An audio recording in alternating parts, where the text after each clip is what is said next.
I never knew that everything was falling through, that everyone I knew was waiting on a cue to turn and run when all I needed.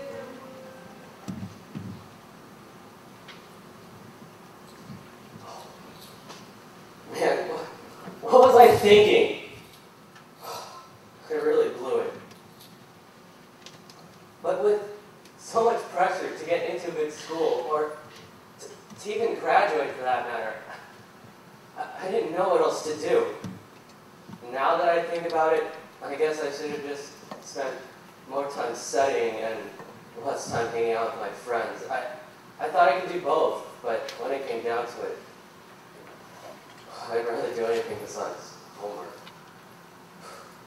So I started looking for an easy way to get my grades. You know, one of my friends managed to get a key to the office, and we made up this plan. We would just go in, change a couple grades, and be out. I mean, it's not like we were going to change them all to A's, just a couple C's to B's, and no one would know. I even started to feel sorry for the others that put in so much time to study and actually earn their grades. Poor suckers. If only they knew what I knew, that they could just go out and do whatever they wanted. See, now they're looking at me as I did them, like a little loser. See, our little plan to get our easy grades turned into a complete mess. We thought we would get away clean, but as soon as we finished and locked the office back up, the cops were there, waiting to take us in and wake our parents in the middle of the night. So now I'm stuck here in this police station, waiting for the cops to finish talking with my parents, knowing that I've just screwed up my future.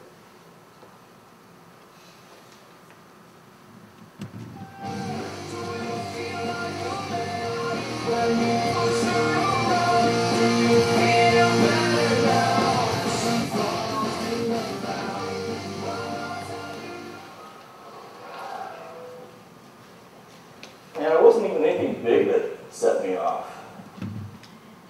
It was my own insecurities that made me as unstable as nitroglycerin. The slightest bump or rise in temperature was enough to make me explode. But I never let my anger or displeasure show. People think of me as being happy-go-lucky. They don't know about the anger that I keep bottled up inside. That's what's so dangerous. Sometimes it leads me to hatred. Hatred that rears its ugly head and affects those closest to me. The other day, my wife says, "Hey, I ran into my old friend Jeff." She kept yammering on and on and on about her conversation with Jeff. Jeff this, Jeff that. And I just tuned her out. Just the mere mention of another guy's name is enough to make me nuts. I mean, I had all these crazy thoughts going through my head. Did she like Jeff better than me? What's Jeff got that I don't have? I mean, you know, not that I have much to begin with.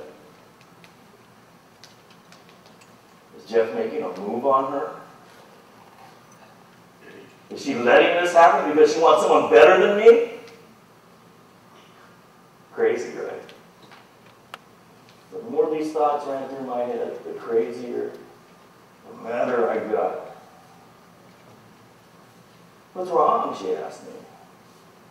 I just glared at her. My silence, my anger, said more than words ever could have.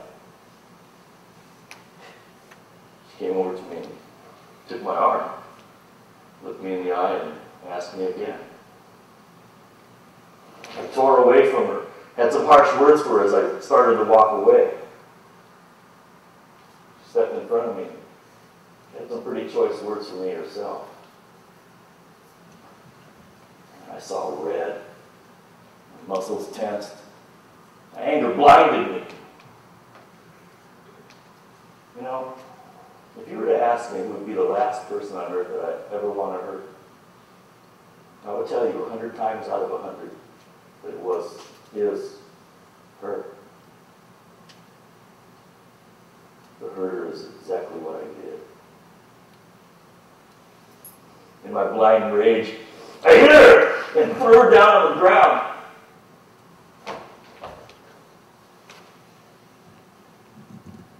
I knew it was wrong as soon as I did it. Now my guilt, and a lifetime of regrets, won't bring her back. All I have left of our relationship, this picture.